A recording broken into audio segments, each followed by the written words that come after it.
Hello dear students, welcome to अपनी कक्षा। और आप लोगों ने नीट का पेपर दे लिया है और नीट का पेपर देने के बाद बहुत सारे बच्चे ऐसे हैं जिन्होंने एग्जाम बहुत अच्छे से किया है और बड़े खुश हैं। वो चाहते हैं कि हमें पता चल जाए कि एक्सपेक्टेड कट ऑफ क्या रहेगी, कौन सा ऐसा मार्क होगा जहां पे मैं अपना सिलेक्शन श्योर समझूं।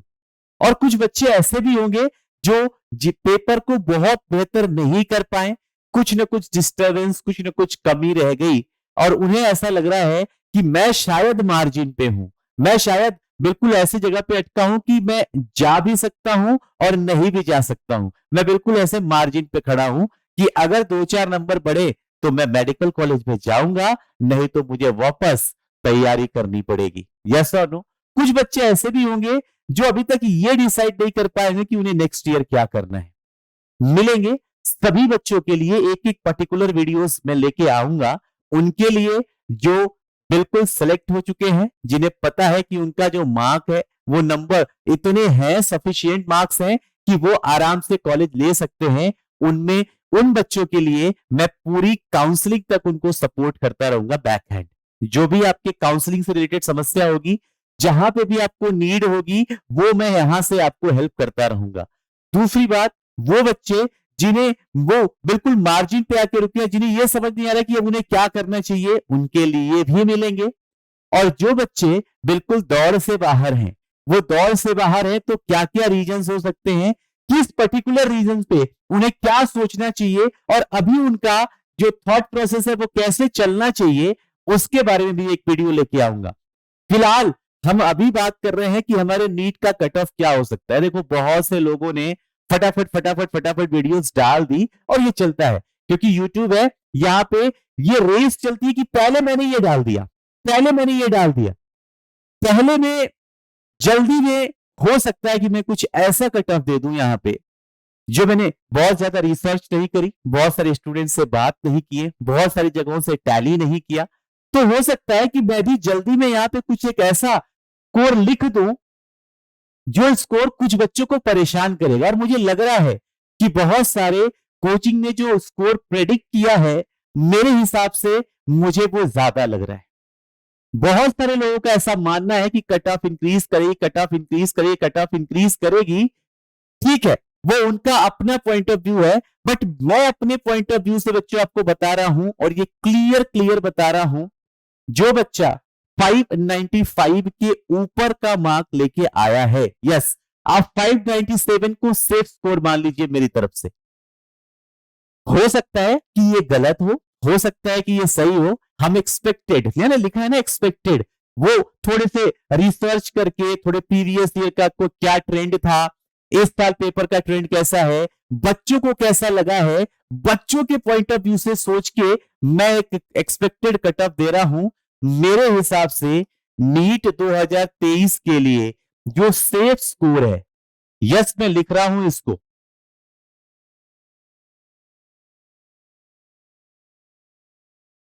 बिल्कुल जो सेफ स्कोर है वो होगा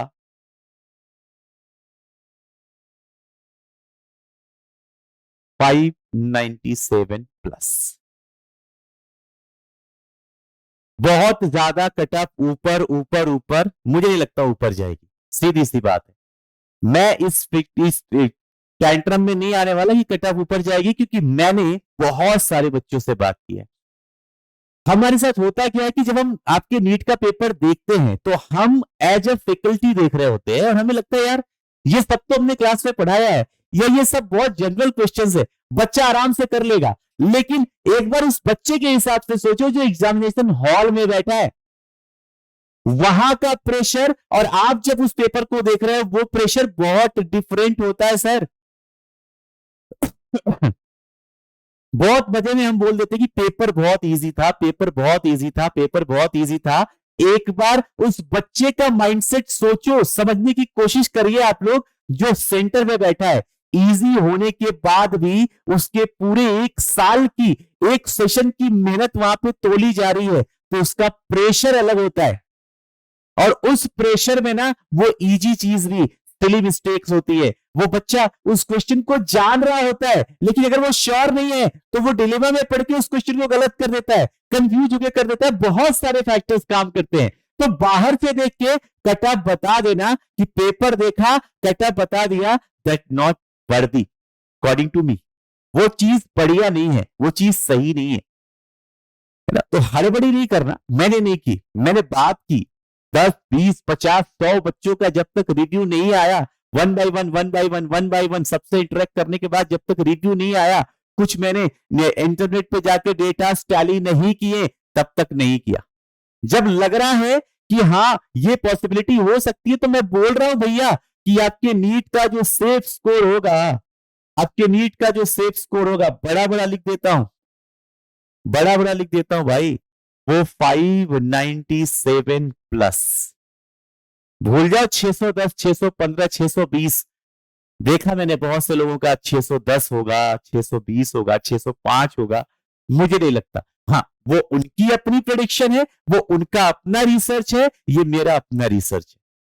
क्योंकि आप लोगों ने इतने सारे वीडियोस देख लिए होंगे अब तक कट ऑफ के बारे में कि आपको खुद भी ये पता चल गया है कि कट ऑफ कौन कौन से फैक्टर्स पे डिपेंड करती है। और आज बीइंग अ नीट एस्पिरेंट आपको ये पता भी है कि आपके कट ऑफ को डिटरमाइन करने वाली कौन कौन सी चीजें हैं। मैं भी बता देता हूं, बहुत लोगों ने बताया, मैं भी एक्सप्लेन कर देता हूं भाई कि आपके नीट को कौन कौन सी चीजें गवर्न करती हैं, आपके नीट के कट ऑफ को क्या क्या चीजें अफेक्ट करेंगी। तो आपके नीट कट ऑफ को अफेक्ट करने वाले, बिल्कुल बायोलॉजी पढ़ाने के जैसे ना, नीट कट ऑफ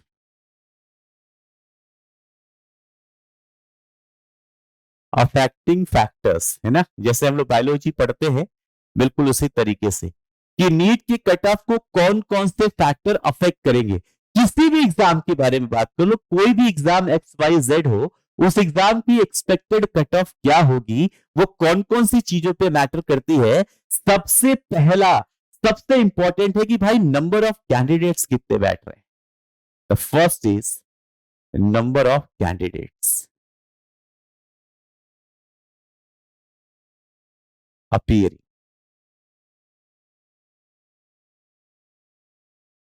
दूसरा चीज क्या इंपॉर्टेंट हो जाता है कि भाई अगर वो जो लॉट बैठ रहा है वो कितने नंबर ऑफ सीट्स के लिए बैठ रहा है। अगर एक 10 लाख बच्चों का एक पूल बैठ रहा है एक सीट के लिए, या 10 लाख बच्चे बैठ रहे हैं 1000 सीट के लिए, अकॉर्डिंग टू सीट भी कट ऑफ चेंज होगी, वैरी करेगी। बहुत सिंपल सी बात है। तो दूसरा जो फैक्टर है वो है नंबर ऑफ सीट्स,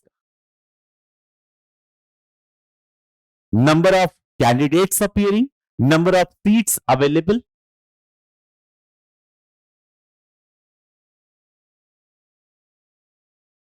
एंड जो तीसरी चीज है वो है डिफिकल्टी लेवल ऑफ सब्जेक्ट्स।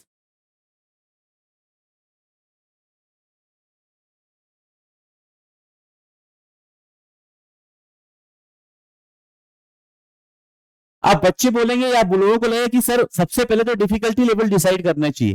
छोड़ दो, डिफिकल्टी लेवल इसलिए छोड़ दो क्योंकि सिलेबस सबको पता होता है कि हमें ये सिलेबस करके जाना है। जो सिंसियर बच्चे हैं वो through out the year thoroughly study कर रहे हैं इस एक दिन के एग्जाम के लिए, तो उन्होंने हर डिफिकल्टी की तैयारी कर रखी है ना। तो मेरे हिसाब से ये तीसरे नंबर पे जाएगा। सबसे ज्यादा जो मायने रखेंगे वो नंबर ऑफ सीट्स अवेलेबल और number of candidates appearing in the exam मेरे अकॉर्डिंग। तो अगर मैं वन बाय वन चीजों को डिस्कस करूं और कंपैरिजन करूं आपके लास्ट ईयर से, जैसे पहला मैंने लिया number of candidates,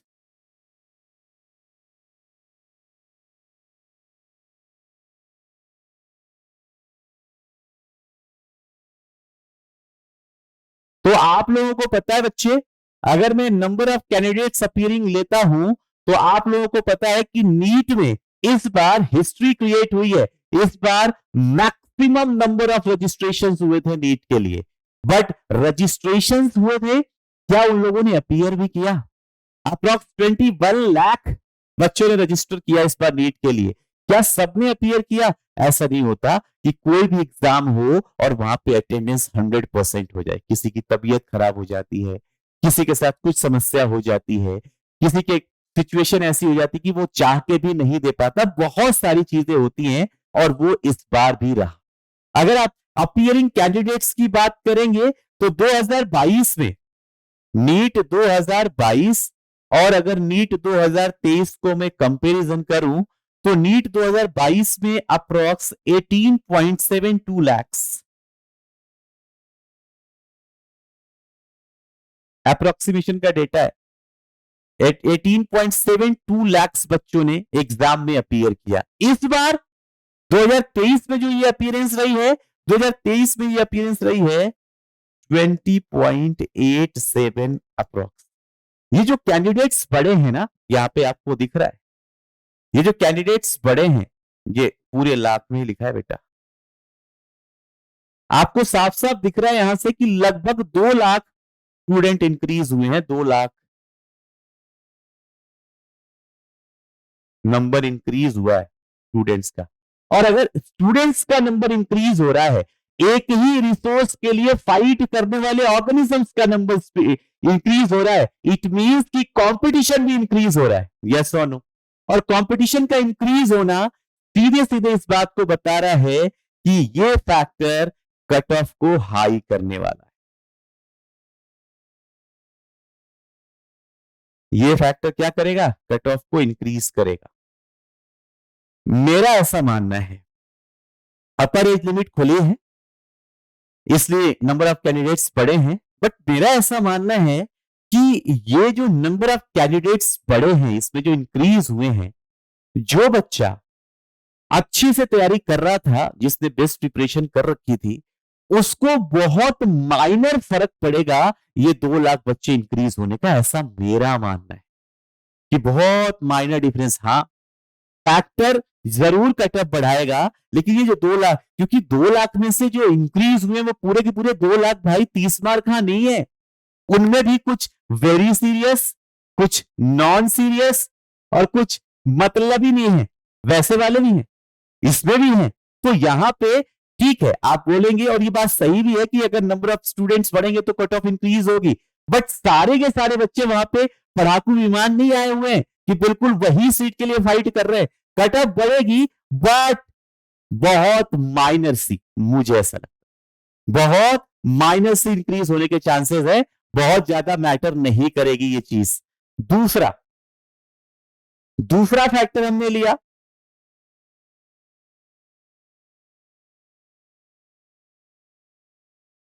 number of seats available,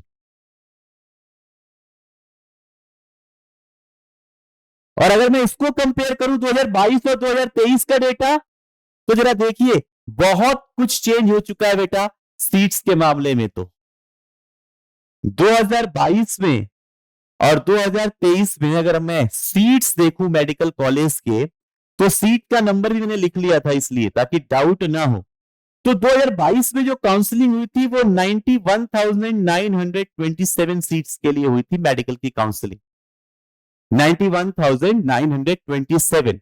और अभी जो रिसेंट डेटा बता रहा है, जो मैंने नेट से निकाला था एमसीए के, अभी रिसेंट डेटा बता रहा है कि अभी इस बार जो काउंसलिंग के लिए आपको सीट्स मिलेंगी वो सीट्स होंगी अप्रोक्स 1,04,333।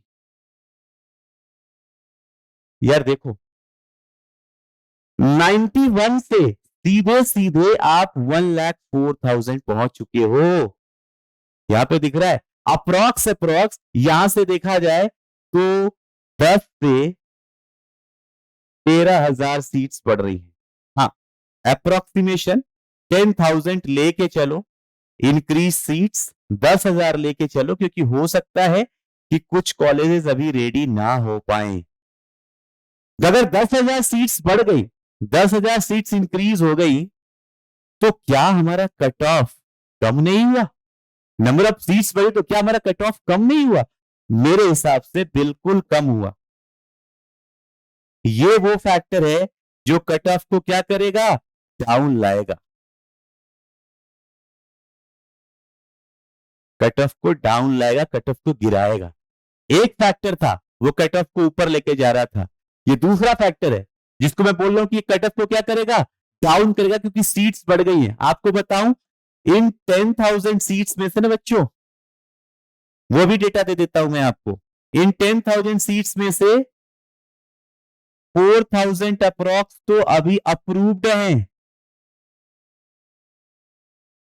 4,300 के आसपास सीटें अप्रूव हो चुकी हैं जो आपको काउंसलिंग में मिलनी है। अभी भी रिमेनिंग है 6,000, लेकिन एक चीज है कि जब तक काउंसलिंग का प्रोसेस होने जाएगा, ये कॉलेजेस में जो भी उनके पेपर वर्क या जो चीजें बाकी हैं, इनको भी अप्रूवल मिल जाएगा। अराउंड 6,000 और सीट्स इंक्रीज हो जाएंगी। ये प्री अप्रूव्ड है, इनको अप्रूवल मिल जाएगा तो आपको ओवरऑल 10,000 सीटें मिलेंगी, ये श्योर है। और अगर ऐसा होता है तो कट ऑफ डाउन आता है। तीसरी चीज, और ये तीसरी चीज मैंने बहुत ईमानदारी से सोची है, एज ए स्टूडेंट सोचा है मैंने, as a faculty, as a teacher paper को नहीं देखा है, और जिनसे भी रिव्यू लिया है वो बच्चे बड़े ही ऑनेस्ट और अपनी लगातार मेहनत से पढ़ने वाले बच्चे थे, उनसे रिव्यू लेके ये बनाया है मैंने। जरा देख, जो तीसरा फैक्टर है हमारा, डिफिकल्टी लेवल ऑफ सब्जेक्ट्स, यहां पे बहुत अपनी अपनी राय मिली डिफरेंट लोगों की, बट मुझे ऐसा लगता है कि मैं जो बोलूंगा बच्चों को शायद सुनने में अच्छा लगेगा, क्योंकि मैं जो बोलूंगा ये मैं नहीं बोल रहा हूं, ये बच्चों की ही जुबानी है। जो मैं बोलने जा रहा हूं ये मेरा कहना नहीं है, ये बच्चों की जुबानी है। क्या कि 3 सब्जेक्ट आते हैं सर, मैं बात करूं फिजिक्स की। फिजिक्स एक ऐसा सब्जेक्ट है जो मेडिकल एंट्रेंस में बैठने वाला बच्चा जो कि बायो के बैकग्राउंड से आता है 11th 12th में, उसको लगता है कि फिजिक्स हमारे सिलेबस में है ही क्यों पढ़ने के लिए यार, फिजिक्स की हमें जरूरत ही क्या है बेटा, नीड है, क्योंकि आपको आगे जाके कुछ टूल्स पढ़ने पड़ते हैं मेडिकल कॉलेज में।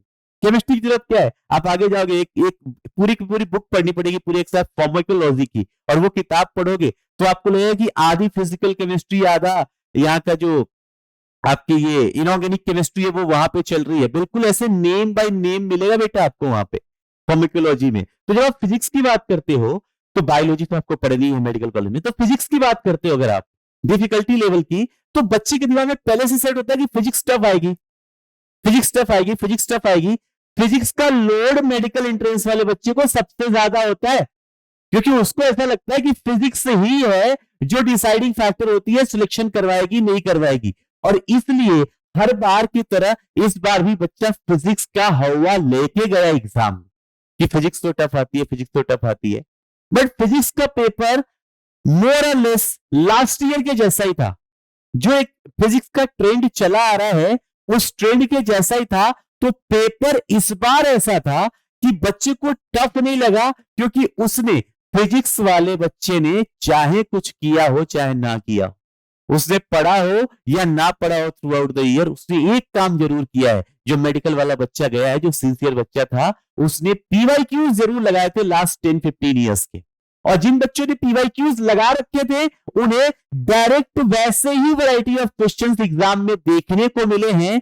तो ओवरऑल फिजिक्स जो है, जो टफ टफ टफ का टास्क लेके चलती है कि बहुत कठिन आती है, फिजिक्स बहुत टफ होती है, वो इस बार बच्चों को हार्ड नहीं लगी। हाँ थे न्यूमेरिकल, ऑफ कोर्स फिजिक्स है तो न्यूमेरिकल होंगे थे, लेकिन बच्चों को टफ तो नहीं लगा है फिजिक्स, क्योंकि वो जितना सोच के गए थे उसके कंपैरेटिवली इस बार उन्हें वहां पे चीजें इजी मिली है, स्मूथ मिली है। तो मेरे हिसाब से जो मेरे बच्चों का रिव्यू है उसके हिसाब से मैं यही बोलूंगा कि फिजिक्स को या तो आप इजी बोल दीजिए या तो मॉडरेट बोल दीजिए।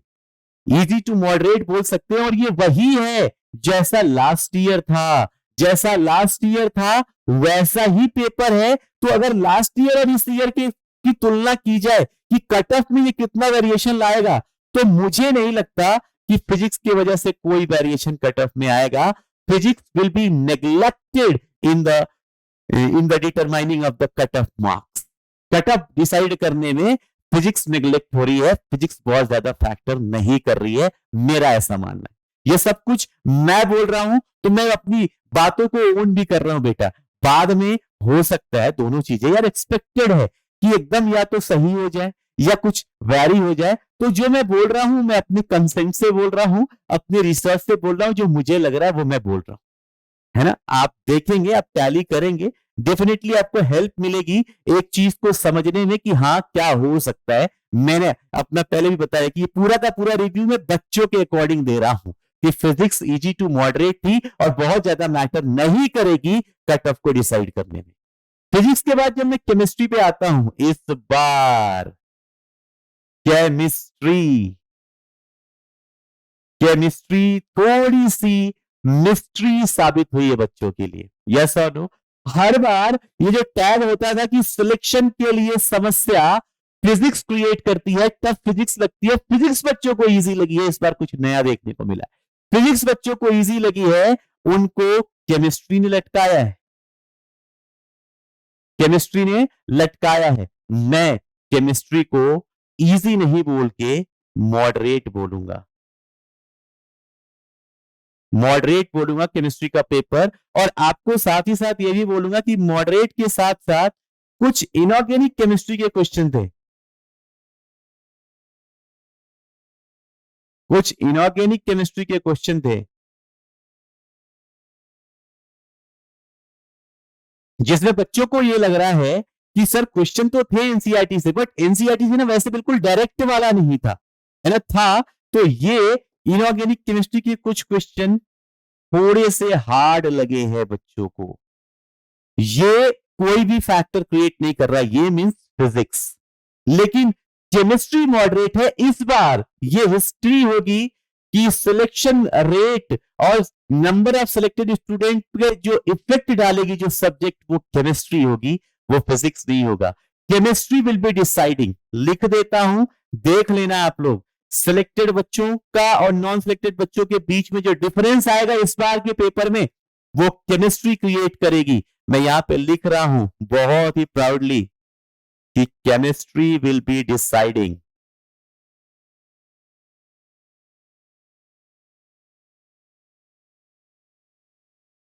केमिस्ट्री डिसाइडिंग सब्जेक्ट होगी बच्चों, ध्यान दें। कौन होगा? केमिस्ट्री डिसाइडिंग सब्जेक्ट होगी इस बार के पेपर में। फिजिक्स नहीं आएगा भैया, इस बार डिसाइडिंग केमिस्ट्री होगी। और आप क्या करोगे कि अब जो बच्चे ये देख रहे हैं या जिन बच्चों ने भी अपने किसी भी जगह से रिव्यू लिया है, अब वो अगले साल घुस की केमिस्ट्री पढ़ना शुरू कर देंगे, बिल्कुल घुस जाएंगे केमिस्ट्री पढ़ने में। और फिर क्या होगा?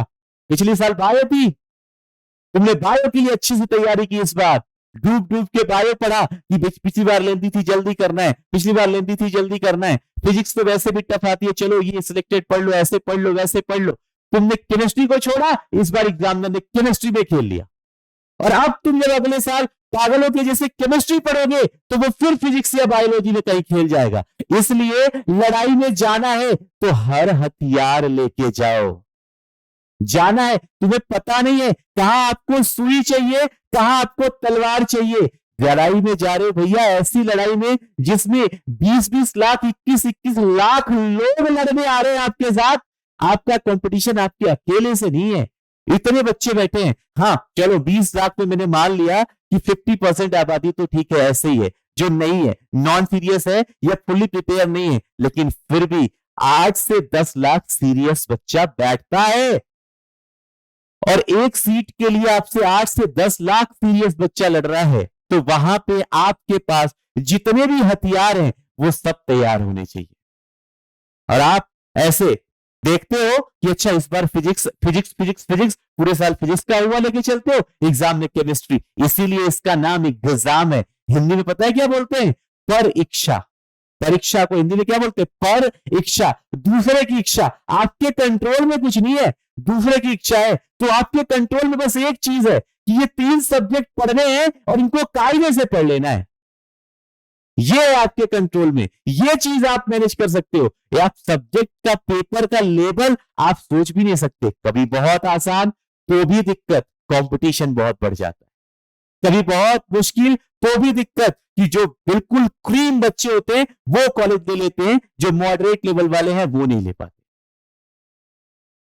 तो पेपर के ऊपर नहीं, आप अपना हथियार इतना तेज करो, आप अपने सब्जेक्ट्स को इतना स्ट्रांग करो, इक्वली बैलेंस करो तीनों को इस तरीके से कि चाहे फिजिक्स टफ आ जाए, चाहे केमिस्ट्री टफ आ जाए, चाहे बायोलॉजी टफ आ जाए, हमारा जो कोर्स है, हमें जो चीज पढ़नी है, इसमें वो कितना भी टफ खेलेगा, मैं तैयार है, मैं ले लेगा, झुकेगा नहीं। यस और नो, ये आपके ऊपर है कि आपको बैलेंस करना है। तो बेटा इस बार कंफर्म है, chemistry will be the deciding subject, right.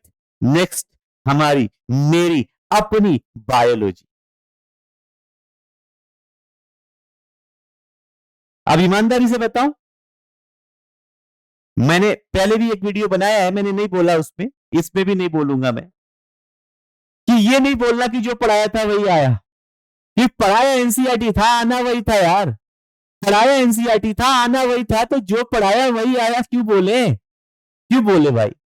हाँ ये है कि एनसीईआरटी अच्छे से पढ़ाया था, पेपर वहीं से आया। जिन बच्चों ने अच्छे से पढ़ रखा था एनसीईआरटी, जिनको मैंने बार बार बोला था एनसीईआरटी रीडिंग इज मस्ट, करते रहो, एनसीईआरटी रीड कर रखी थी 2-3 बार, पेपर उनके लिए बहुत आसान था। मुझे भी एग्जाम सेंटर के बाहर जब मैं खड़ा था, वहां पे मैं कुछ बच्चों से मिला, 5:25 पे मुझे बायोलॉजी का पेपर बहुत इजी लग रहा था, और मुझे ऐसा लगा कि यार ये तो पेपर मेरा बच्चा आधे घंटे 40 मिनट में कर चुका होगा। अच्छी बात यह है कि 3-4 बच्चे मिले भी जिन्होंने विद इन 40 मिनट्स, मतलब एक बच्चे ने तो 32 मिनट्स में बायोलॉजी करके और फीलिंग बबलिंग स्टार्ट कर दिया था। अच्छी बात है, उनके आ भी रहे 360 आउट ऑफ 360, बहुत अच्छी बात है। बट 1-2-4 बच्चों की बात नहीं हो रही, बात हो रही है पूरे ऑल ओवर इंडिया में जो मेडिकल काउंसलिंग होने वाली है उसकी, जो कट ऑफ डिसाइड होने वाली है उसकी। अगर मैं बायोलॉजी की बात करूं, मुझे पर्सनली बॉटनी और जूलॉजी में अगर मैं देखूं, तो मुझे लगा कि बॉटनी का पेपर थोड़ा सा शायद बच्चे को लेंथी लग सकता है। एज ए स्टूडेंट बोल रहा हूं, बच्चों की बात बोल रहा हूं कि बायोलॉजी में बॉटनी जूलॉजी दोनों थी, तो मुझे लग रहा है कि बॉटनी का पेपर थोड़ा सा लेंथी था। इजी था, बॉटनी में क्या बोल रहा हूं, इजी था, किया होगा आप लोगों ने, लेकिन मुझे पर्सनली थोड़ा सा लेंदी लगा जब मैंने बच्चों से बात, बच्चों का पॉइंट ऑफ व्यू है, मेरे लिए तो आसान ही था। मुझे पहली नजर में मैंने क्या बोला, मुझे बिल्कुल ऐसा ही रहा कि यार ये तो बच्चा उड़ा देगा, लेकिन नहीं, बच्चों से जब बात हुई तो बच्चों ने बोला कि नहीं सर, टाइम टेकिंग हुआ, इतना समय लगा, उतना समय लगा, तो मैं उससे एक रिजल्ट निकाल रहा हूं कि मेरे अकॉर्डिंग ये लेंदी था थोड़ा। जूलॉजी के पेपर में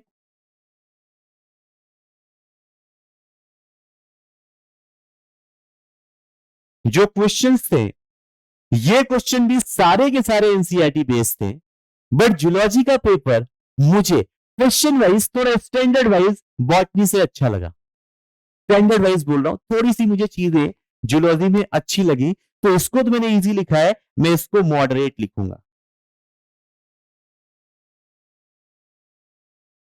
बॉटनी थोड़ी लेंदी हो गई इजी होते हुए भी, और ये मॉडरेट हो गई, आप समझ रहे।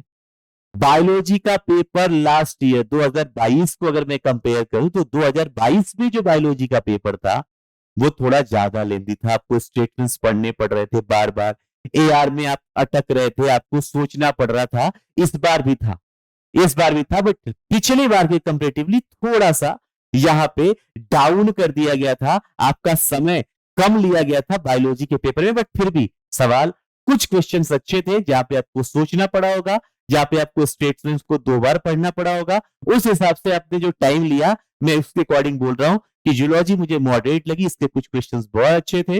बॉटनी का पेपर थोड़ा लेंदी था। जो बोल रहे हैं बायोलॉजी आसान थी, बायोलॉजी आसान थी, बायोलॉजी आसान थी आसान इसलिए लगी क्योंकि एनसीईआरटी बेस्ड थी, लेकिन बच्चे के हिसाब से सोचो, बच्चे को समय लगा है करने में, यस और नो। तो अगर मैं देखूं, तो मैंने पहले बोला कि भाई के डिसाइड करने में लास्ट ईयर से फिजिक्स का कोई चेंज नहीं आएगा, इस बार भी chemistry overall cut off down करेगी। केमिस्ट्री बच्चों का जो ओवरऑल कट ऑफ है वो डाउन करेगी।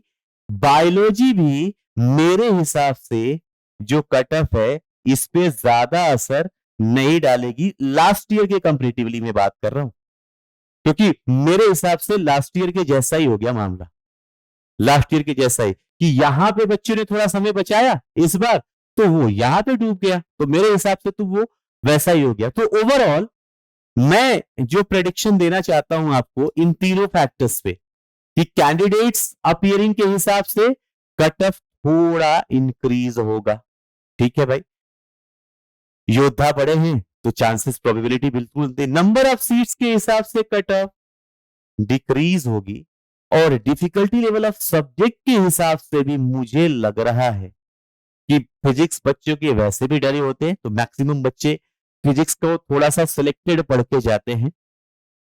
जो टॉपर हैं, जो ऊपर की क्रीमी लेयर है, उनकी बात नहीं कर रहा हूं, उनको सब पढ़ के गए हैं। और फिजिक्स में इस बार बहुत सारे बच्चों ने 180 आउट ऑफ 180 भी स्कोर किया बेटा। ऐसे बहुत से बच्चे मिले हैं जिनके केमिस्ट्री और फिजिक्स में 180 हो रहे हैं, लेकिन वो बायोलॉजी में 180 नहीं हुए इस बार। तो जो डिफिकल्टी लेवल ऑफ सब्जेक्ट है, मुझे लग रहा है कि ठीक ठाक था ओवरऑल, और ये कट ऑफ को थोड़ा सा डाउन ही करेगा, मेरा ऐसा मानना है। तो मेरा जो मेरा व्यू है, उसमें एक फैक्टर ये है जो कट ऑफ बढ़ा रहा है, बाकी ये दोनों फैक्टर कट ऑफ घटा रहे हैं। तो ओवरऑल जो कट ऑफ जाएगी वो पिछली बार से थोड़ा कम जाएगा, जो मेरा मानना है। मैं बार बार बोल रहा हूं कि ये जो मैं बोल रहा हूं, मैं इसकी जिम्मेदारी भी ले रहा हूं बेटा। बाद में ये मत बोलना कि सर आपने ऐसे बोला, आपने ऐसा बोला। मैं बोल रहा हूं कि मेरे अकॉर्डिंग कट ऑफ कम जाएगी लास्ट ईयर के कंपेरेटिवली, राइट? या फिर ये मान लूं कि जैसा लास्ट ईयर में था ना, वैसा ही रहेगा, जैसा लास्ट ईयर में था वैसा ही रह जाएगा कट ऑफ, राइट? और इसीलिए मैंने लिखा था कि जो सेफ स्कोर है,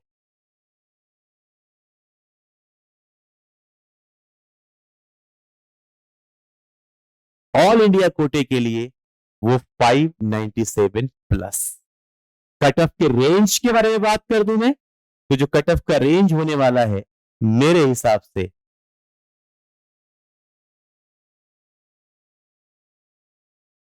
वो 595 ±5, ये मेरा प्रेडिक्शन है।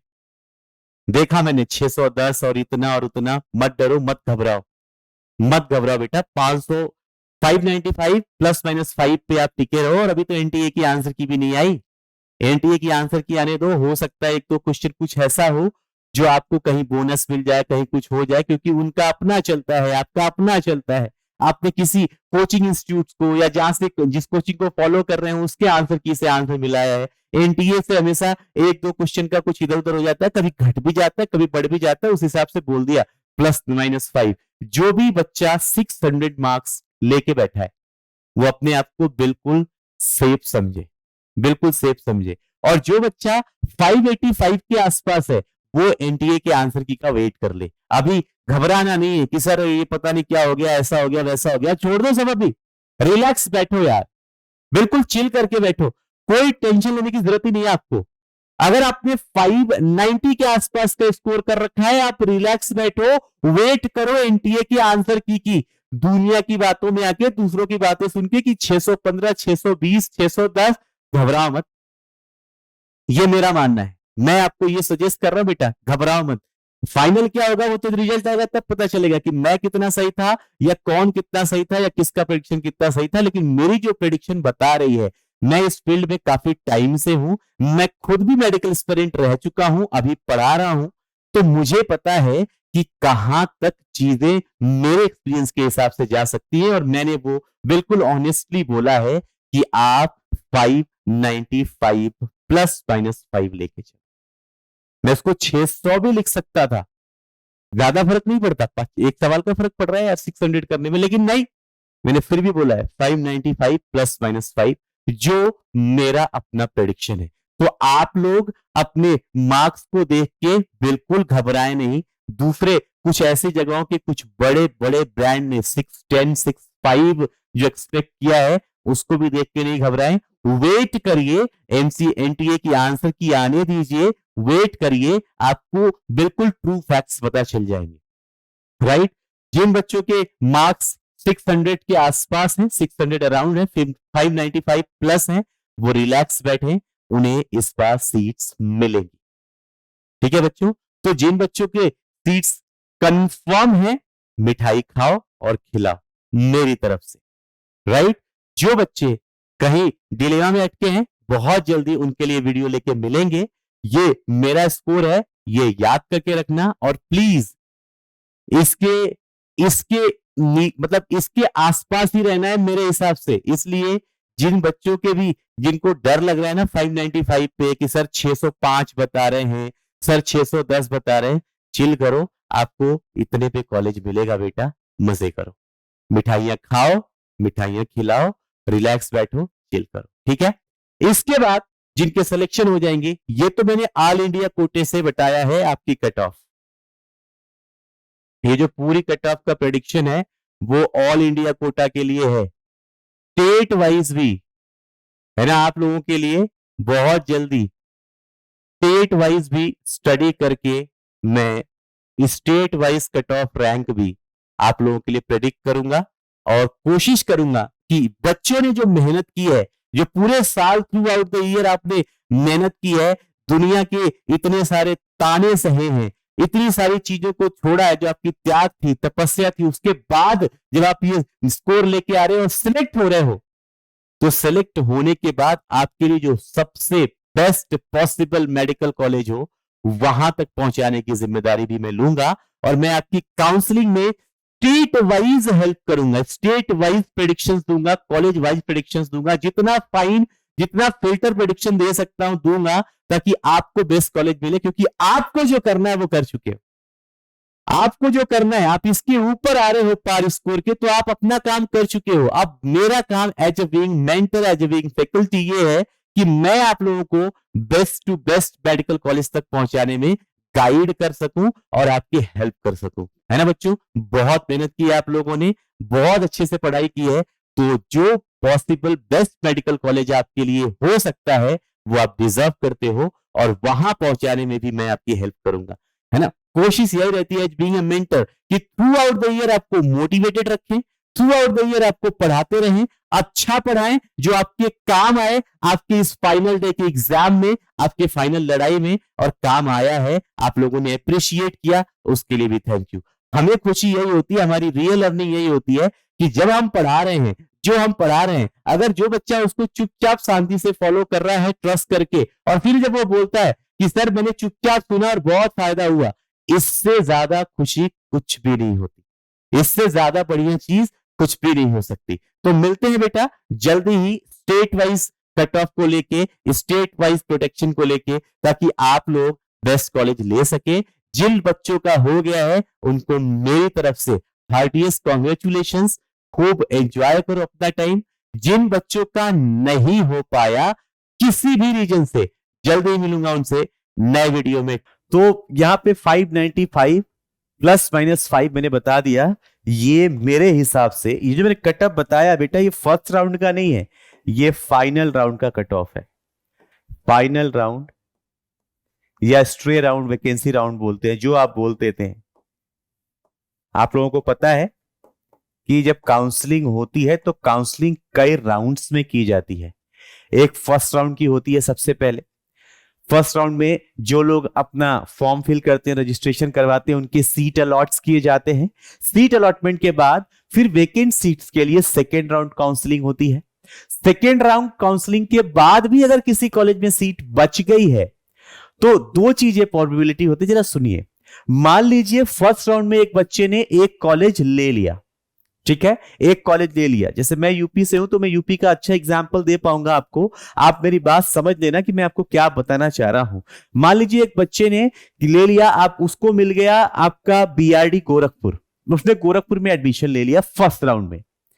लेकिन जब सेकेंड राउंड की काउंसलिंग और कॉलेज की वैकेंट सीट्स की लिस्ट निकली तो उसको पता चला कि यार कोई भैया दीदी या कोई भी एक दूसरा बच्चा जिसने पहले केजीएमसी लिया था, वो किसी रीजन से उसके सेकेंड राउंड में वो एम्स शिफ्ट हो गया, तो केजीएमसी की सीट खाली हो गई। तो अब ये बच्चा जो गोरखपुर में है वो क्लेम कर सकता है उस खाली सीट को कि भाई अगर मेरे से बेहतर रैंक वाला भी क्लेम करेगा तब तो आप उसको दे देना, नहीं तो आप मुझे ये सीट दे दो। तो होता क्या है उस सिनारियो में, जब फर्स्ट राउंड की काउंसलिंग कंप्लीट हो जाती है, कॉलेजेस अलॉट हो जाती हैं, सीट अलॉट हो जाता है, सेकेंड राउंड ऑफ काउंसलिंग में बहुत सारी सीटों का एक्सचेंज होता है, वेरिएशन होता है।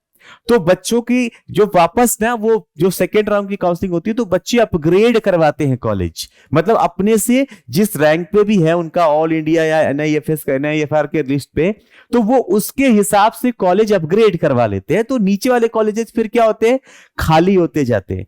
कभी कभी कुछ लोग नहीं भी करवाते हैं, मतलब उनको पता है कि केजीएमसी मिल सकता है लेकिन बच्चे का घर है मऊ और गोरखपुर में, तो वो क्यों जाएगा भाई, वो उसको लग रहा है कि यार ठीक है घर के घर पे भी रह लेंगे और यहाँ पे पढ़ाई भी हो जाएगी, तो मैं तो नहीं जा रहा लखनऊ यार, तो वो रह जाता है वहां पे। तो उस समय वो केजीएमसी के ऊपर की सीट रह जाती है खाली, और वो फिर पहले फर्स्ट राउंड हो गया, सेकेंड राउंड हो गया, फिर निकाला जाता है जो थर्ड या मॉपअप राउंड कहलाता है, उसमें फिल की जाती है। फिर जो बच्चे लिस्ट देखते रहते हैं कॉलेज वाइज, फिर वो उसके लिए क्लेम करते हैं कि भाई मेरी रैंक अगर है तो मुझे दे दो, या मुझसे कोई बेहतर रैंक वाला क्लेम कर रहा है तो उसको दे दो, है ना। तो इस तरीके से सीटें भरती है। तो इसमें होता क्या है ना, कभी कभी जो टॉप कॉलेजेस होते हैं, बहुत अच्छे कॉलेजेस होते हैं, इवन बेटा एम्स, वो बहुत कम नंबर वालों को, बहुत कम मार्क्स वालों को जो एलिजिबल है, जो एलिजिबिलिटी क्राइटेरिया में आ रहे हैं और लास्ट राउंड तक, स्ट्रे राउंड वैकेंसी राउंड तक काउंसलिंग कराते हैं, उनको मिल जाती है।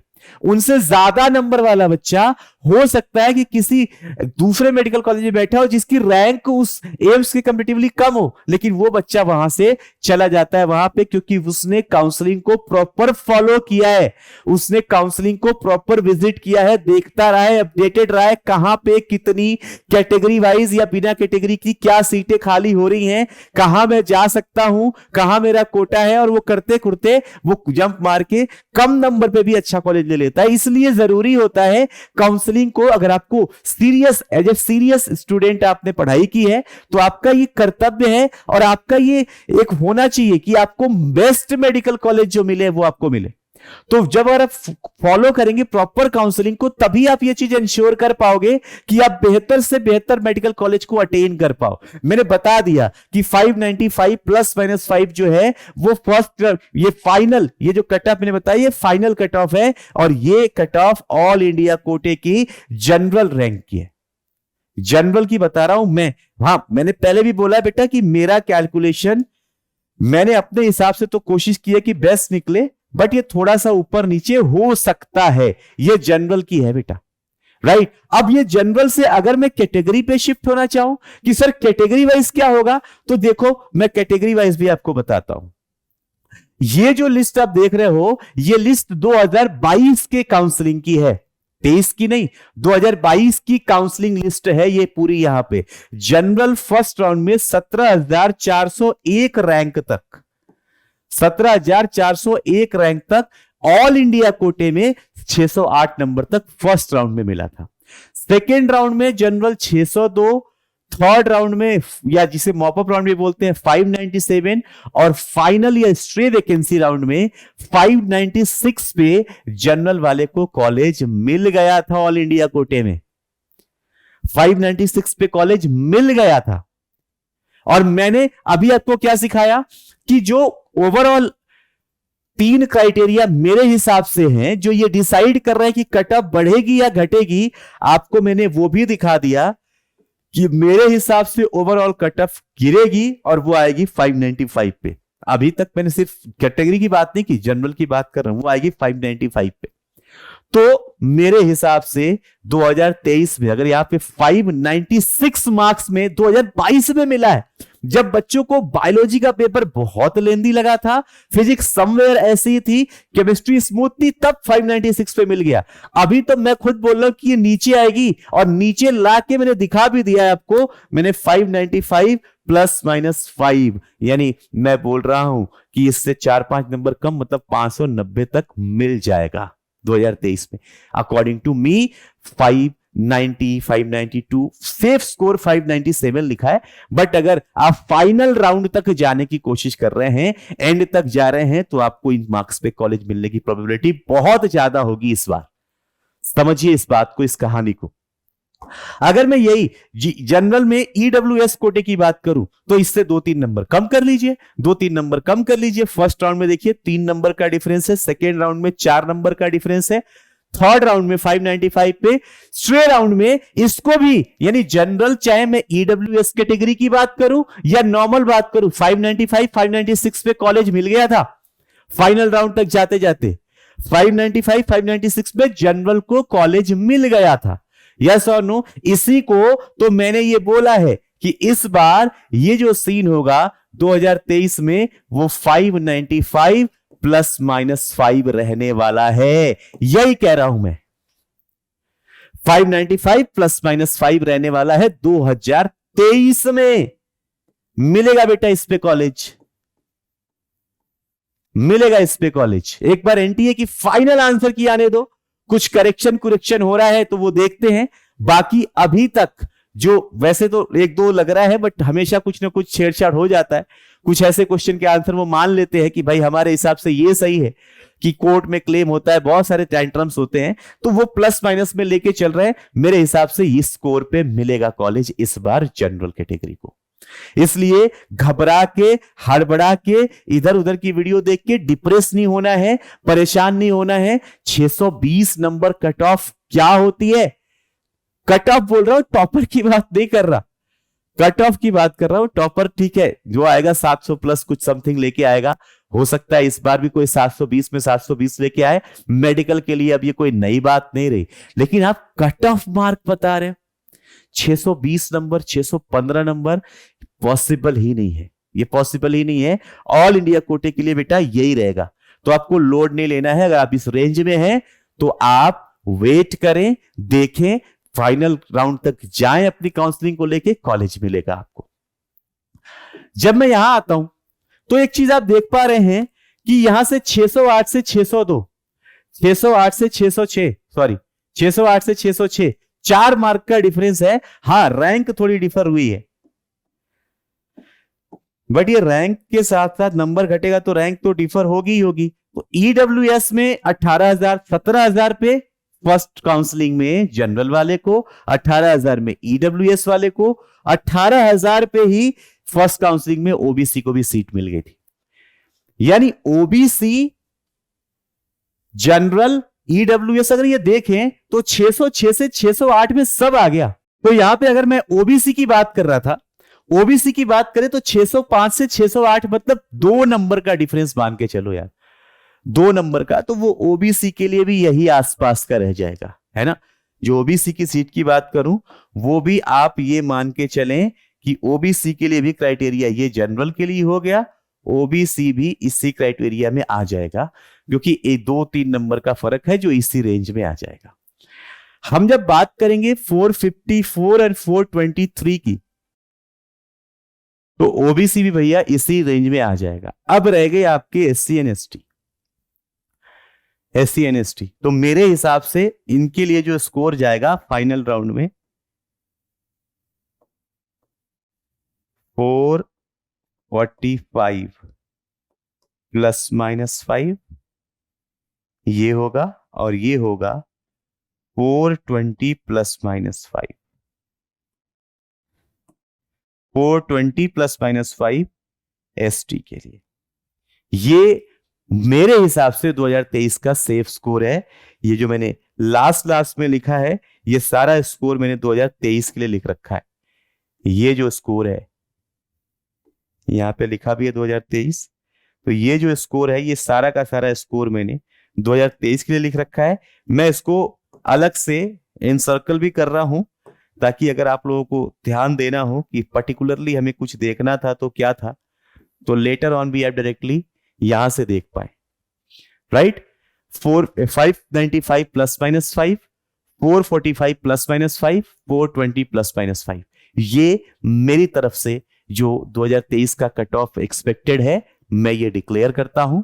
आप लोग इसको देखेंगे, टैली करेंगे। जैसे आप लोगों को काउंसलिंग के लिए जो फर्दर असिस्टेंस चाहिए होगी, हेल्प चाहिए होगी, मार्क्स आप अपने मुझे बताएंगे, तो मैं आप लोगों को काउंसलिंग के लिए अब इस वीडियो के बाद ऑल इंडिया के कॉलेजेस की भी लिस्ट, कि कहां पे किस मार्क्स तक कौन से ऑल इंडिया काउंसलिंग और स्टेट वाइज भी मैं कोशिश करूंगा कि जितने भी मैक्सिमम स्टेट्स है सबके कॉलेज वाइज और क्या मिल सकता है वो एक प्रेडिक्शन जल्दी ही लेके आऊंगा। तो जुड़े रहिएगा फर्दर, क्योंकि आप लोग अपना काम कर चुके हैं। आप अगर इस रेंज को पार कर चुके हैं तो यू आर डन। अब आपके बाद हमारी जिम्मेदारी है कि आपकी मेहनत का सबसे अच्छा फल आपको दिलाना है। आपके मार्क्स पे जो पॉसिबल बेस्ट मेडिकल कॉलेज होगा वो आपको दिलाना है। मिलते हैं बेटा अगले वीडियो में। Till then God bless, take care, have fun.